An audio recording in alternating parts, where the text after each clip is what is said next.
మాకు ఈ అశాస్త్రీయ time table వద్దు. 8 గంటల నుంచి మొదలైన టైం టేబుల్ రాత్రి 9 గంటల వరకు ఉంటుంది. ఇటువంటి అశాస్త్రీయ టైం టేబుల్ మాకు వద్దు. మేము కూడా పొద్దున్న 9 గంటల నుండి 4:30 వరకు డ్యూటీలు నిర్వర్తించుకొని ఇంటికి వెళ్లి ప్రశాంతంగా పిల్లలకి చదువు చెప్పడానికి మంచిగా ప్రిపేర్ అయ్యి నెక్స్ట్ డే స్కూల్ కి వచ్చి మంచిగా పిల్లలకి చదువు చెప్పి వాళ్ళను కూడా ఇప్పుడున్న ఐఏఎస్ ఆఫీసర్ల లాగా పెద్ద పెద్ద నాయకుల లాగా తీర్చిదిద్దాలి అని అంటే పిల్లలకు కూడా మంచి టైం దొరకాలి. అదే విధంగా ఉపాధ్యాయులకు కూడా వాళ్ళు ప్రిపేర్ అయ్యి వాళ్ళకు కావాల్సిన విద్యార్థులకు కావాల్సిన ఈ ప్రస్తుత కాలంలో ఏఐ అంటున్నారు, ఆర్టిఫిషియల్ ఇంటెలిజెన్స్, ఏదో ఏదో ఇంకెన్నో కొత్త రకాల సర్వీసులు అంటున్నారు. ఇవన్నీ ఒక పిల్లోడు నేర్చుకోవాలంటే ఫస్ట్ అతనికి మానసికంగా ఆ పిల్లోడు గట్టిగా అవ్వాలి. మానసికంగా గట్టిగా అవ్వాలంటే ఫస్ట్ భోజనం సరిగా పెట్టాలి. ఆ భోజనాన్ని మనం ఎప్పుడు ఇస్తున్నాము? 7 గంటల లోపు బ్రేక్ఫాస్ట్ ఇచ్చి 1 వరకు అతన్ని పరిగడుపున ఉంచుతున్నాము. ఈ 6-7 గంటలు ఆ పిల్లోడు ఆ పాఠశాలలో కూర్చొని కంటిన్యూస్ గా కూర్చొని అతను ఏం పాఠాలు వింటున్నాడు, ఏం రాసుకుంటున్నాడు, ఏం చదువుకుంటున్నాడు, అతనికి చదువు పూర్తిగా ఎక్కుతుందా? మనం రోజు రోజుకి చూస్తున్నాము కాన్సన్ట్రేషన్ లోపం జరుగుతుంది అని అంటున్నారు. మరి 6 గంటలు కంటిన్యూస్ గా ఒక పిల్లోడు ఒక క్లాస్ రూమ్ లో కూర్చొని కంటిన్యూస్ గా అతను కాన్సన్ట్రేట్ చేయగలుగుతున్నాడా? మీరు ఏ ఇంటర్నేషనల్ స్కూల్ ని చూసుకున్నా కూడా, ఏ సిబిఎస్ఈ ద్వారా కానీ ఎటువంటి ఇప్పుడు ఉన్న NEP 2020 దేనిలో చూసుకున్నా టైమింగ్ లో ఏంటి? మన టైమింగ్ లోనే ఎందుకు గురుకులాలు పాటించరు? ఎందుకు గురుకుల విద్యార్థులు పెద్ద పెద్ద చదువులు చదువుకోవడము నాయకులకు కానీ మన పెద్ద పెద్ద ఏమంటారు ఆఫీసర్లకు ఇష్టం లేదా? వాళ్ళలాగా మా గురుకుల విద్యార్థులు ఆఫీసర్లు అవ్వాలి అని అనుకుంటలేరా? ఎందుకు ఓన్లీ ఇది టీచర్లను మాత్రమే ఇబ్బంది పెట్టడానిక? మేము ఇబ్బంది పడడానికి రెడీ ఉన్నాం, కానీ మా పిల్లలని మంచిగా చూసుకోండి, మా పిల్లలకు మంచి భోజనం పెట్టండి, మా పిల్లలకు అన్ని వసతులు కల్పించండి, మంచి భవనాలు కల్పించండి, మెస్ ఛార్జీలను పెంచండి. వాళ్ళ యొక్క మేము అన్ని గంటలు పని చేస్తాము. ఒక వాచ్మెన్ కి కూడా మీరు ఆఫ్ ఇస్తున్నారు. ప్రొద్దున పనిచేసిన వాచ్మెన్ సాయంత్రంకి రాడు, సాయంత్రం పనిచేసిన వాచ్మెన్ మళ్ళీ నెక్స్ట్ డే పొద్దున రాడు. కానీ మేము ప్రొద్దున పని చేస్తాము, ఆ రోజు నైట్ డ్యూటీ కూడా నిర్వర్తిస్తాము. 24 hours 36 గంటలు కంటిన్యూస్ గా పని చేస్తూ ఉంటాము. పని చేసుకుంటూ కూడా మేము ఏం అడుగుతున్నాము? అయ్యా మాకు ఈ గురుకుల ఏమంటారు పాఠశాలలన్నిటికీ భవనాలు నిర్మించండి, మంచి వసతులు కల్పించండి. పాముకాటుకి పిల్లోడు చనిపోతున్నాడు. ఎందుకు చనిపోతున్నాడయ్యా? మీ ఇంట్లో పాములు రావట్లేదే? ఎందుకు మా గురుకులాల్లోనే వస్తున్నాయి? ఎందుకు మారుమూల ప్రదేశాల్లో మా గురుకులాలను నిర్మించారు? ఎందుకు మా పిల్లల్ని బాగా ఇబ్బంది పెడుతున్నారు? ఎటువంటి డ్రైనేజీలు లేవు, ఏ డ్రైనేజ్ ఏమంటే వ్యవస్థ లేదు, ఫెసిలిటీ లేదు. ఆ డ్రైనేజ్ కంపుల్లో అటు తీసుకొచ్చి గురుకులాలను ఆడ నిర్మించి అందులోనే ఉంటున్నాడు. వర్షాకాలం వస్తే ఆ నీళ్ళన్నీ ఇందులో వస్తాయి. ఎక్కడికి వెళ్ళమంటున్నారు మా విద్యార్థుల్ని? మా విద్యార్థులు చదువుకోకూడదా? మా విద్యార్థులకు మంచి వసతులు వద్దా? ఒక విద్యార్థి చనిపోతే గానీ కొత్త భవనం నిర్మించాలని గవర్నమెంట్ కి తెలియలేదా? ఆలోచన వచ్చిందా? ఒకటే భవనమా? ఇటువంటి ఎన్ని గురుకుల పాఠశాలలు ఉన్నాయి, మరి అవన్నీ ఏం కావాలి? ఆ విద్యార్థులందరూ ఎక్కడికి వెళ్ళాలి? అయ్యా ఒకటే పాఠశాల కాదయ్యా, మొత్తం గురుకులాలు ఉన్నాయి, వేలకు గురుకులాలు ఉన్నాయి. ఆ అన్ని భవనాలను నిర్మించండి. ఒకవేళ మీకు ఆ భవనాలు నిర్మించలేరు, ఉపాధ్యాయులకు క్వార్టర్స్ ఇయ్యలేరు, అయితే ఈ టైం టేబుల్ ని మార్చండి. మాకు ఈ టైం టేబుల్ వద్దు. లేదు అంటే మాకు భవనాలు నిర్మించండి, ఆ భవనాల్లో మేము ఉంటాము, మేము మా విధుల్ని నిర్వర్తించుకొని మా పిల్లలకు చదువులు చెప్పుకుంటాము. లేదు అని అంటే అయ్యా మీకు ఈ విధంగానే విన్నవించుకుంటున్నాము, మేము మహిళలము, ఈ మహిళలకు ఒక ఏమంటారు సెక్యూరిటీని కల్పించండి. ఒక వాచ్మెన్ ఉంటాడు, ఆ వాచ్మెన్ ఏం చదువుకున్నాడో ఏం చేస్తాడో తెలియదు. పోలీస్ స్టేషన్ కి వెళ్ళి సార్ మాకు ఈ సమస్య ఉంది, మేము గర్ల్స్ స్కూల్ సార్, ఇక్కడ పోకిరి వెధవలు తిరుగుతున్నారు, రాత్రి 8 గంటలకి 9 గంటలకి మా టీచర్లు బయటికి వెళ్తుంటే తాగిన వాళ్ళు ఇక్కడే బెల్ట్ షాపులు అవన్నీ ఉన్నాయి సార్, మాకు రక్షణ కల్పించండి అని ప్రతి రోజు మేము వెళ్లి పోలీస్ స్టేషన్ లోకి వెళ్ళి విన్నవించుకోవాల్సిన పరిస్థితి ఏర్పడుతుంది. ఇదా అయ్యా మీరు మా నుండి కోరుకునేది? ఏం కోరుకుంటున్నారో చెప్పండి. మమ్మల్ని హింసించడమే అదా మా గురుకుల ఉపాధ్యాయుల్ని? ఎందుకు మమ్మల్ని ఇంత ఆత్మఘోషకి గురి చేస్తున్నారు? మేమందరం ఉపాధ్యాయులు కదా, ఓన్లీ జడ్పీ మాత్రమే, జడ్పీ స్కూల్స్ లో పనిచేసే ఉపాధ్యాయులు మాత్రమే మేము ఉపాధ్యాయులం కాదా? మాకు కూడా ఉండే సమస్యల్ని పరిష్కరించండి. అన్ని సమస్యలు, night duty, holiday duty, day duty, A duty, ఇవన్నీ టైం టేబుల్ ని మార్చండి. మా డిమాండ్లు ఇవే. మంచి ఆహారాన్ని అందించండి, మా పిల్లలకి మంచి ఆహారాన్ని అందించండి. ఇవే మా డిమాండ్ సార్. అంతకంటే మాకు డిమాండ్స్ ఏమో మేము ఎక్కువ అడగట్లేము. మాకు డిఎల్ టైంకి ఇవ్వండి, మాకు పిఆర్సీలు ఇవ్వండి, మాకు ఇది చేయండి అది చేయండి అని గొంతుమ్మ కోరికలు ఏం మేము కోరట్లేము. మేము మిమ్మల్ని కోరేదల్లా మా పిల్లలకి మంచి ఆహారాన్ని అందించండి, మా పిల్లలకి మంచి ఫెసిలిటీస్ ఇవ్వండి. మాకంటూ ఒక ప్రాపర్ టైం టేబుల్ ఉండి మా పిల్లలు పొద్దున్న 8 గంటలకు లేచి నైట్ కంటిన్యూస్ స్టడీ అవర్ లో కూర్చోడానికి, క్లాస్ లో కూర్చోడానికి మా పిల్లలు ఏమైనా రోగాలా సార్? జనరల్ గవర్నమెంట్ స్కూల్లో చదివే పిల్లలతోటి మా పిల్లలాగా అట్లా ఉండొద్దా? మా పిల్లలు మానసిక ఒత్తిడికి గురవుతున్నారు. మా పిల్లలు, మా గురుకుల పిల్లలు, ఎందుకు మా పిల్లలకి అంత మానసికత లోపం ఎందుకు వస్తుంది? మా పిల్లలకి, మా పిల్లలు ఏమైనా రోబోలా? మిగతా స్కూల్ పిల్లల కంటే, మిగతా కాలేజ్ పిల్లల కంటే మా పిల్లలు సమానంగా ఉండొద్దా? అలా ఉండొద్దు అనుకుంటే జర మీరు ఈ టైం టేబుల్ ని మార్చండి ప్లీజ్. అర్థం చేసుకోండి మా గురుకుల పిల్లల, ఉపాధ్యాయుల అండ్ విద్యార్థుల ప్రాబ్లమ్స్ ని అర్థం చేసుకోండి sir. Thank you. Not only అదొక్కటే కాదు సార్, ఉన్న దాంట్లో గురుకుల స్కూల్స్ మొత్తానికి 70% గురుకులాలన్నీ అద్దె భవనాలలో ఉన్నాయి. మనకి డార్మెటరీస్ అందులోనే ఉంటాయి, పిల్లలు పడుకున్నది అందులోనే, అదే బిల్డింగ్ లో పడుకుంటారు, అదే బిల్డింగ్ లో చదువుకుంటారు. ఇంకా ఆటలు అంటారా, మానసిక ఉల్లాసం వాళ్ళకి ఎక్కడి నుంచి రావాలా? మగ పిల్లల స్కూల్స్ ఉన్నాయి, బాయ్స్ స్కూల్స్ ఉన్నాయి, గర్ల్స్ స్కూల్స్ ఉన్నాయి. అదే క్లాస్ రూమ్ లో కూర్చోబెట్టి చదువు చెప్తాము, అదే క్లాస్ రూమ్ లో పడుకుంటారు వాళ్ళు. డార్మెటరీ అదే బిల్డింగ్ లో ఉంటది, క్లాస్ రూమ్స్ అదే బిల్డింగ్ లో ఉంటాయి. వాళ్ళకి ఆటలు అన్నవి లేవు, ఫిజికల్ ఎక్సర్సైజ్ అన్నది లేదు. ఇలాంటి ఫిజికల్ ఎక్సర్సైజ్ లేకుండా అద్దె భవనాలలో ఉంచి పర్మనెంట్ బిల్డింగ్స్ లేకుండా ఉంటే పిల్లలు మానసికంగా ఏ మాత్రం ఉల్లాసంగా ఉంటారు? ఆ మానసిక స్థితితోటి వాళ్ళు విద్యను ఏ మాత్రం అభ్యసిస్తారు? రేవంత్ అన్న కొంచెం ఆలోచించండి. గురుకులాలన్నీ కూడా పర్మనెంట్ బిల్డింగ్స్ కావాలి. ప్రతి బిల్డింగ్ లో కూడా ఆడుకోవడానికి ప్లే గ్రౌండ్ ఉండాలి. ఈ టైం టేబుల్ తో పిల్లలు ఎప్పుడు లెగుస్తున్నారు, ఎప్పుడు పడుకుంటున్నారో, ఎప్పుడు వాళ్ళకి ఆకలేస్తుంది. 32 రూపాయలలో జైలు గదుల్లో ఉండే తరగతులలోంచి పిల్లల్ని విముక్తుల్ని చేయండి. మా గురించి మేమేమి అడగట్లేదు. అశాస్త్రీయమైన టైం టేబుల్లో పిల్లలు మానసికంగా ఎదగరు. ఆ మానసిక పరిపక్వత లేకుండా వాళ్ళు ఎడ్యుకేషన్ మీద కాన్సన్ట్రేట్ చేయలేకపోతున్నారు. సో ఈ టైం టేబుల్ ని మార్చండి దయచేసి. గురుకులాలన్నీ కూడా పర్మనెంట్ బిల్డింగ్స్ కట్టించి దాంట్లో ప్రతి బిల్డింగ్ కి ప్లే గ్రౌండ్ ఉండేటట్టుగా ఉంటే మానసికంగా పిల్లలు ఉల్లాసంగా ఉంటారు, చదువులు చదువుతారు. అందరి ఆఫీసర్ల పిల్లల్లాగా వాళ్ళకి పౌష్టికాహారం కల్పించండి, వాళ్ళకి సౌకర్యాలు, మినిమం సౌకర్యాలు కల్పించమని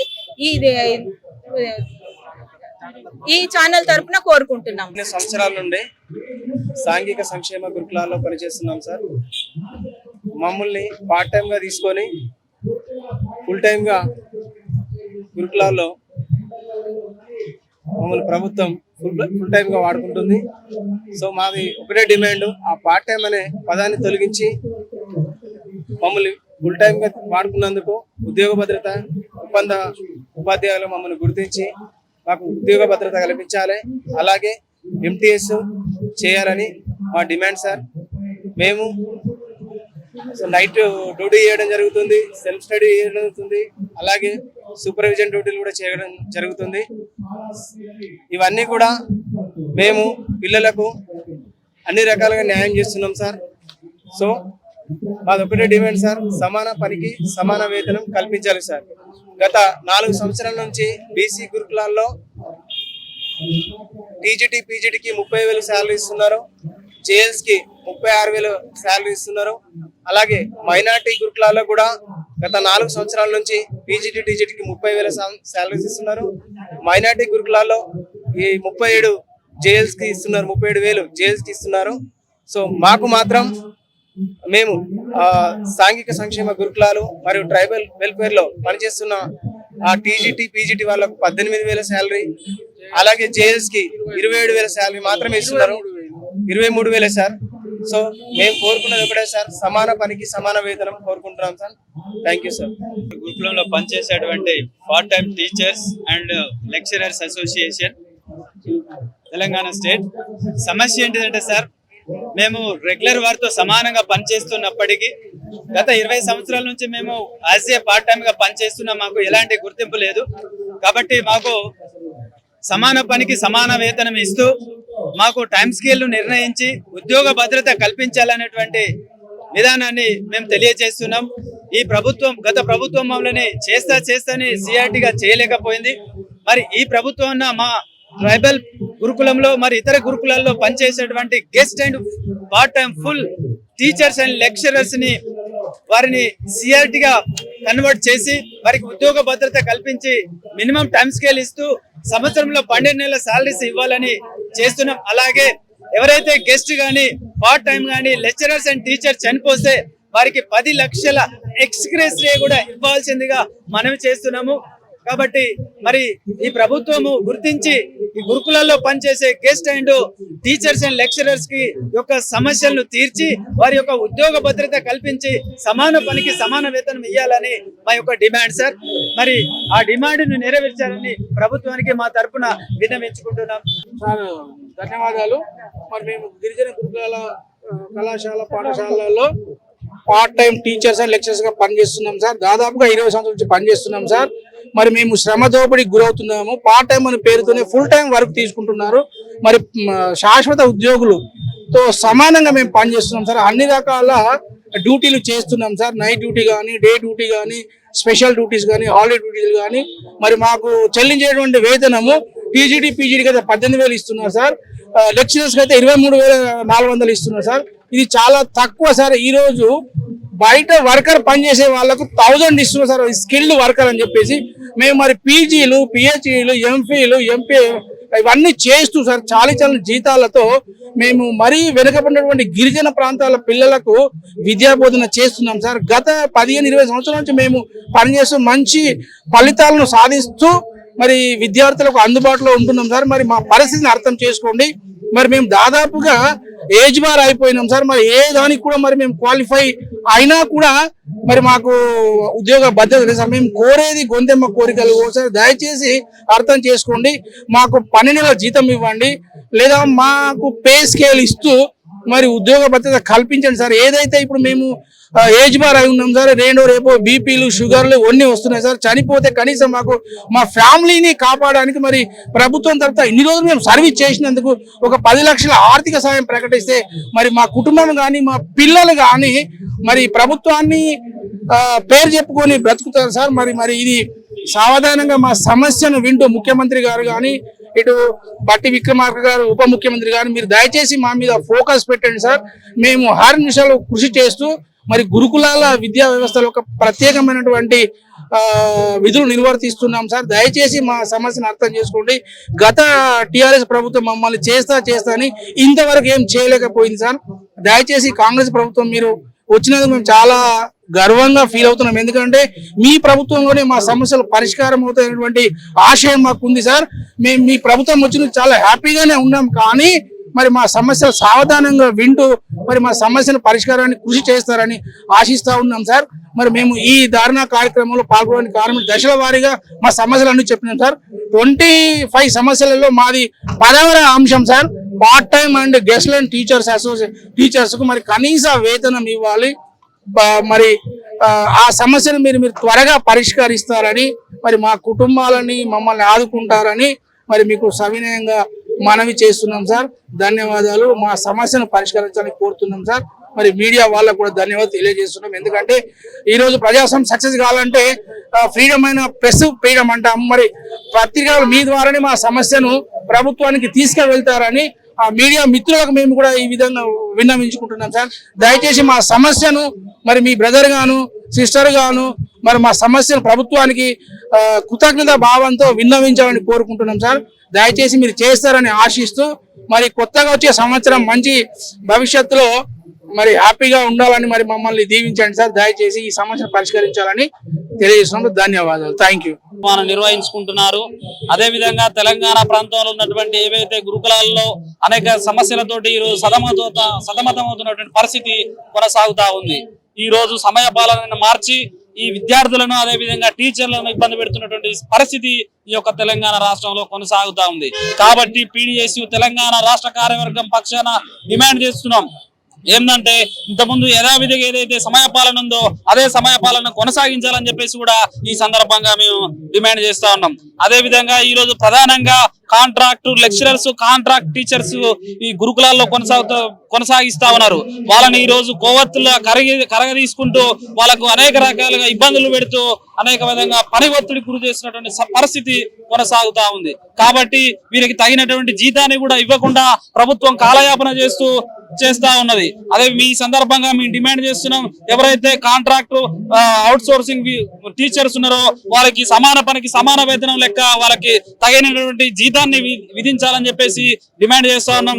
అదే విధంగా వాళ్ళ యొక్క సాధారణ మృతి కావచ్చు, అనేక రకాల మృతి చెందినటువంటి కుటుంబాలకు కూడా ఎక్స్‌గ్రేషియా ఒక 10 లక్షల ఎక్స్‌గ్రేషియా కేటాయించాల్సిందిగా ఈ యొక్క ప్రభుత్వాన్ని మేము డిమాండ్ చేస్తా ఉన్నాం. సాంఘిక సంక్షేమ గురుకులంలో గత 25 సంవత్సరాల నుండి మెడికల్ గ్రాడ్యుయేట్స్, పోస్ట్ గ్రాడ్యుయేట్స్ పనిచేస్తున్నారు. వీరికి అంటే పని భారం ఎక్కువగా ఉన్నది, దాంతో పాటుగా వేతనంలో తక్కువ ఉన్నాయి, ప్రమోషన్స్ లేవు, సబ్స్టిట్యూట్ లేదు, చాలా సమస్యలు ఉన్నాయి. అదే విధంగా ముఖ్యంగా ఏంటంటే 24 గంటలు పనిచేయడం అనేది చాలా కష్టంతో కూడుకున్నది. కాబట్టి సబ్స్టిట్యూట్ గా ఒక క్వాలిఫైడ్ ఏఎన్ఎం గానీ ఎంపీహెచ్డబ్ల్యూ గానీ నియమించి సెకండ్ పోస్ట్ గా నియమిస్తే ఇన్స్టిట్యూషన్ లో కూడా వైద్యపరంగా కూడా అన్ని సేవలు కరెక్ట్ గా అందుతాయని మా యొక్క విన్నపము. అదే విధంగా స్టాఫ్ నర్సులకు, హెల్త్ సూపర్వైజర్లకు గ్రేడ్ 1, గ్రేడ్ 2 ఇవ్వాలి. తర్వాత క్వాలిఫైడ్ డాక్టర్స్ యొక్క సర్వీసెస్ కరెక్ట్ గా తీసుకోవాలి. అంతకుముందు మెడికల్ గ్రాడ్యుయేట్ మెడికల్ ఆఫీసర్ గా ఇచ్చారు, తర్వాత regional health and sanitation officer గా ఇచ్చారు. వారి యొక్క సర్వీసెస్ ను మళ్ళీ కొన్ని రోజుల తర్వాత ఆ హోదాను తీసేశారు. కాబట్టి ఇప్పుడు మళ్ళీ ఆ హోదాను ఇస్తూ సోషల్ వెల్ఫేర్ తో పాటుగా మిగతా గురుకులాలలో కూడా వైద్యుల యొక్క సేవలను పద్ధతి ప్రకారంగా సంపూర్ణంగా తీసుకొని వాళ్ళకు నాణ్యమైన వైద్యం అందే విధంగా చూడాలి. తర్వాత క్వాలిఫైడ్ డాక్టర్స్ కు ప్రమోషన్స్ ఇవ్వాలి. ఎందుకంటే 2017 నుండి క్వాలిఫైడ్ డాక్టర్స్ కి ప్రమోషన్స్ ఇవ్వడం లేదు. హైకోర్టు ఆర్డర్లు, ఉత్తర్వులను కూడా 2 ఆర్డర్లను కూడా పక్క పెట్టారు. కాబట్టి వీటిని పరిశీలించాల్సిందిగా ప్రభుత్వాన్ని కోరడం జరుగుతున్నది. ముఖ్యంగా ఈ గురుకులంలో దాదాపు ఒక్కొక్క ఇన్స్టిట్యూషన్ లో 5 నుంచి 700 మంది విద్యార్థులు ఉన్నారు. కానీ వీళ్ళందరికీ కూడా ఒకే ఒక క్వాలిఫైడ్ డాక్టర్లు, స్టాఫ్ నర్సులు, హెల్త్ సూపర్వైజర్ నియమించడం జరిగింది.